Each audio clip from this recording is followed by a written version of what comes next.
Hi, Harri. Hi. Hi. Welcome to our podcast again. We're here live from the Ballarat International Photo Biennale, and we're here with the extraordinarily talented Emily Raffaele. Hi, Sally. Hi, how are you? Harriet. Hi, Emily. So, Emily, I've written down here you're a fine art and stills photographer, but you actually started a life out in styling, didn't you? Well, I actually started in education. What was that? Nope. No. So, it was education. Education.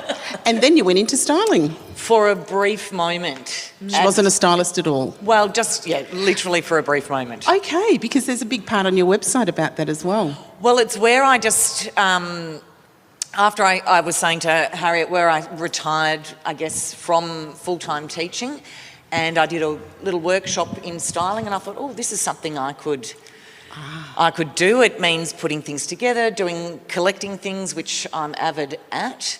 And I worked with an upcoming photographer, and she was doing the photography, I was sort of doing the styling. We got a few little jobs, and then COVID hit. So that was really Was that Hannah? Therese Bourne. Oh, right, okay, because I was looking at some of your work recently just to have a look at it, and it's beautiful what you're doing. Thank you. I'm sorry to start off with styling, but talk to us about your education. What were you doing in education? Initially, I did a Bachelor of Arts in ceramic design, sort of more sculptural ceramics, and then went into secondary teaching, and I've really been in that for about 2 decades. And then when I retired from full-time teaching, I did some lecturing and tutoring at ACU in visual arts education. So that's really where... So you sort of started off with the creative practice and then went into teaching creative practice. Totally. And then now you've sort of come full circle. Absolutely. And when you left teaching, was that a case of I need to be more creative for myself, or... It definitely was. I mean, it's a really encompassing job to be in, and I think, after 15 or 20 years, I decided that, it was my turn to shine. It's my turn. I wanted to do something for myself. I just wanted, I am a creative person, and I'm always looking for ways to be that. So, I decided that, now was the time. And was that because of COVID? Were you teaching Not still necessarily. It was a really sort of slow burn to get to this point now. So no, I guess not. Little things just started to happen, and I just kept finding people, finding little places, finding things that I liked until, And it gets back to that point that we talk about often, about doing what's right for you at that time in your life. Yeah, totally. And That's what actually happened. listening to yourself I did. and understanding, Sure. and then going, well, if I don't do it now, when am I going to do it? That's exactly what And I I'm was thinking. launching into it, and off I go.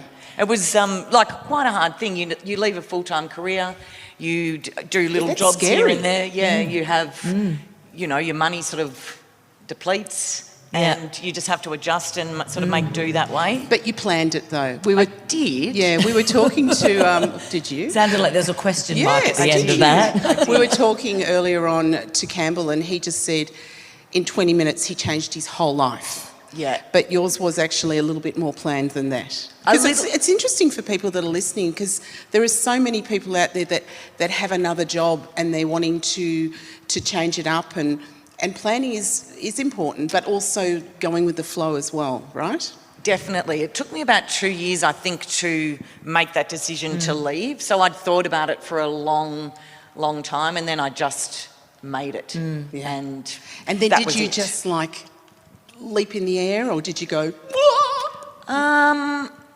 or a leap and a scream at the same time? I was pretty happy. I did some art technician work, so I was still sort of in the vicinity or the safety of a school or an education environment, but it just allowed me sort of freedom to have brain space to start thinking Creatively.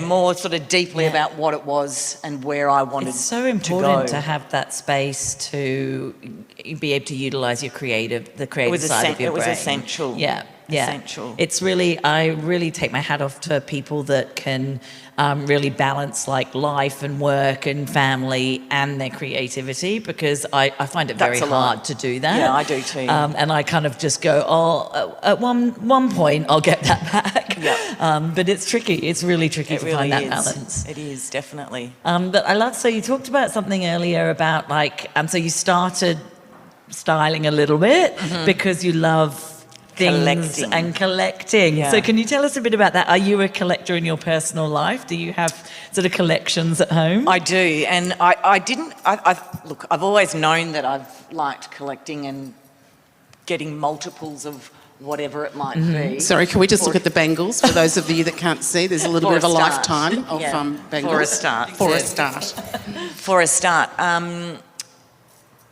So, yeah, op shopping, just collecting, foraging, whatever that might be. And I do have a dedicated room now in my house, just to stuff. Yeah. And a wardrobe full of Is there stuff. a organisation to it? Like, do you think, I don't have one of these, or I could use one of these? Is it like vintage stuff? Is it? It's all of those sort of things. Yes. Is it hoarding? It's not, because I've even found, I'm doing some photography work at the moment that I'm going back to, I had piles of fabrics that I've really liked, and now I'm using those. So in my head, this is going to be useful. Yeah. And I have a wonderful friend, Anthony Jarvis, and he is a stylist, and he has a garage full of things that but he's so particular, and he'll find things and he'll search them out and find the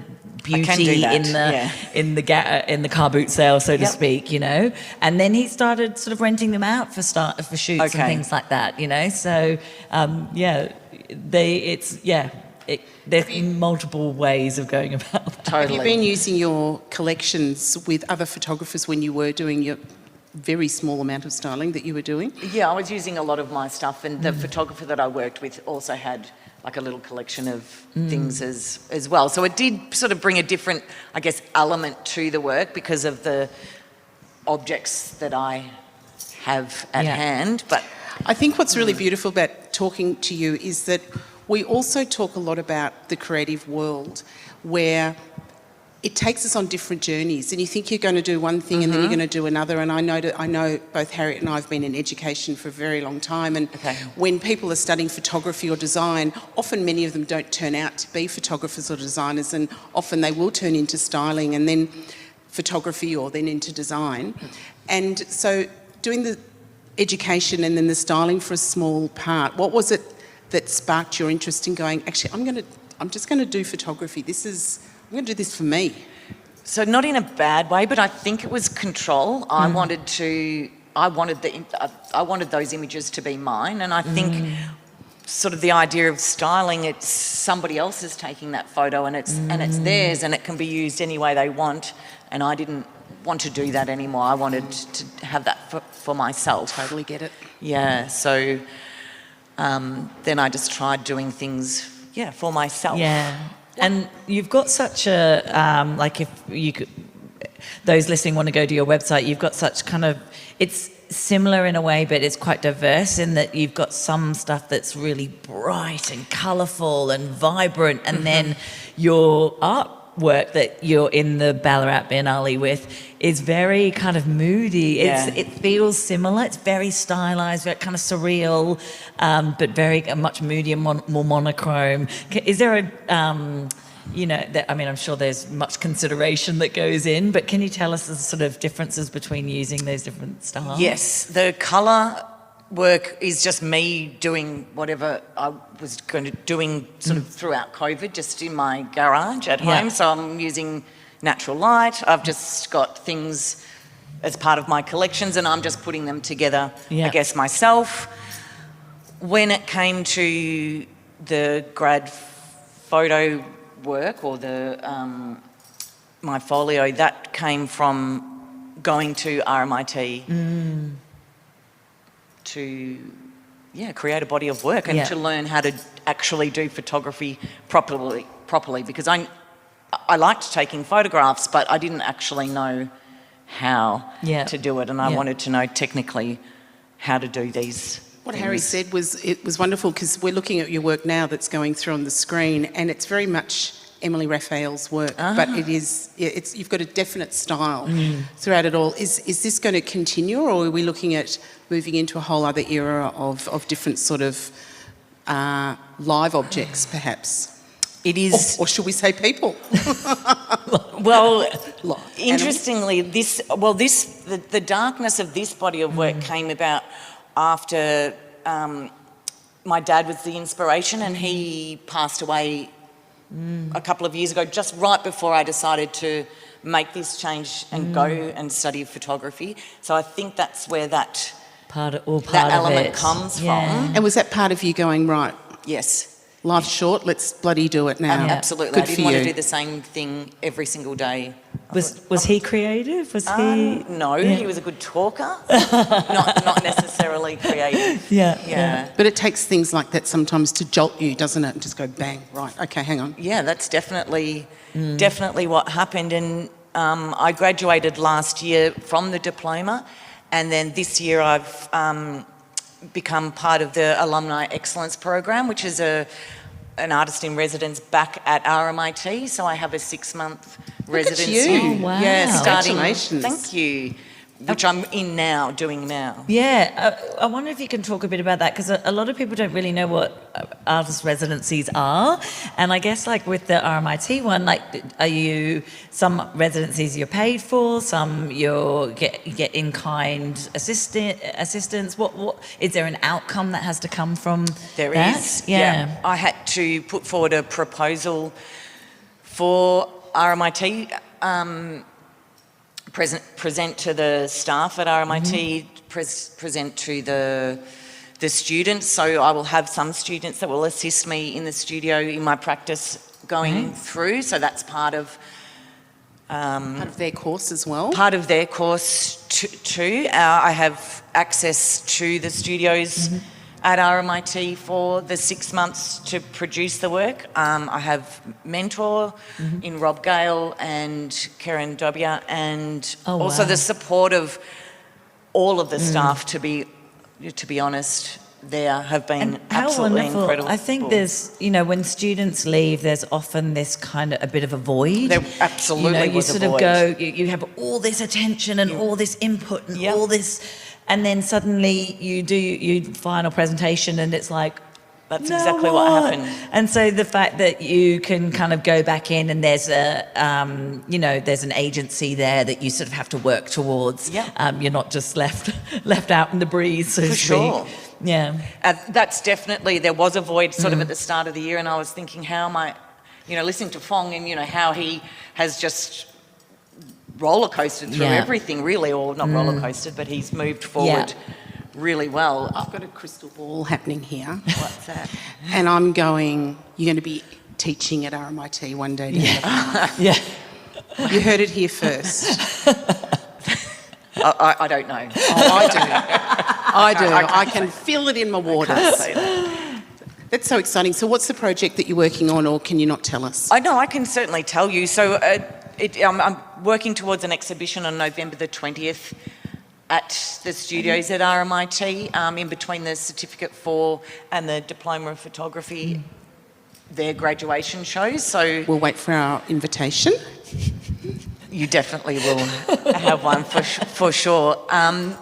So this body of work, the series that I've done last year was called Lifetime Line. Now I'm breaking that down and focusing just on life and that last moment, or that imminent, or the imminence of death really, and those last moments of life, and how to represent that to an audience. Wow. No people, it's still all objects, perhaps a little bit more sculptural. Oh, that's beautiful. Oh yeah, it's just that really sort of short moment of knowing that it's going to happen, and seeing it happen, or everybody's on that journey. Everybody knows that it's going to happen to them, or it's happened to somebody. So just how do you capture that? But more abstractly versus literally. And with the people that you're working with, how important is it for you in those collaborations? Did you get to choose who you're going to work with, or have these students been given to you by RMIT? They can opt in if they want to, so that they get to choose whether that's something that they would like to do. So that is starting hopefully next week. And for you, how will you sit down to help them understand your vision? What is it that you... Because that's going to be so important for this project, more than perhaps another kind of project. Yeah, it's interesting. I think when I'm in the studio, I just... It's not that I make on the spot. I've got an idea in my head, but it really just all sort of happens at once. So I'm wondering how it's going to work for them as well. What is it that they're actually watching, and what am I teaching them? And maybe it's just, I know that I wanted to be able to see what it was like to have people work in a studio and what it just looks like to work, you know, in a photographic environment or in a studio environment. So more so than sitting down with them, it's just having them part of being on set and having control maybe of little different areas, maybe doing some digi-op, maybe just adjusting lighting. So just small steps into being involved as part of the collaboration at this stage. And then, of course, there's the whole, you know, there might be people there that are kind of into, you know, the social media side or the marketing side that you can start to build campaigns with, you know, to get the work out there and document the whole process, and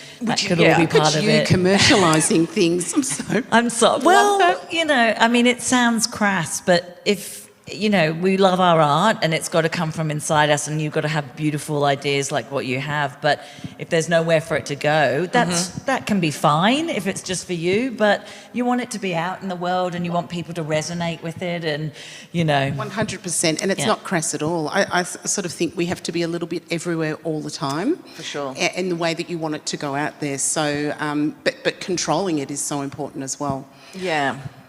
So, Emily, you are in 2 shows in the Ballarat Biennale this year. Yes. You're in an alumni RMIT show, a group show, and you're also in the Grad Foto 2024 show, because you received a highly commended in the Grad Foto 2024. I did. How was that feeling? Does that feel like everything was, it was all worthwhile?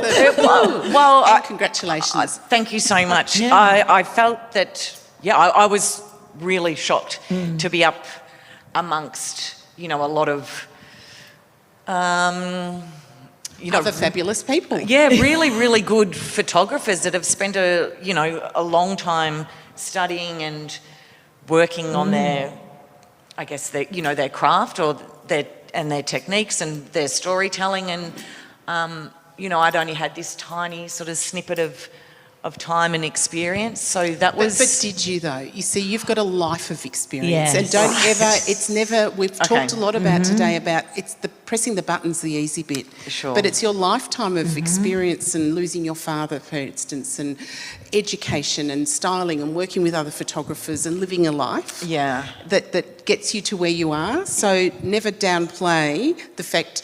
Somebody said in a talk that we've been at, I've sort of heard so many people talking... if you're a young photographer, we're not talking necessarily about age. Sure.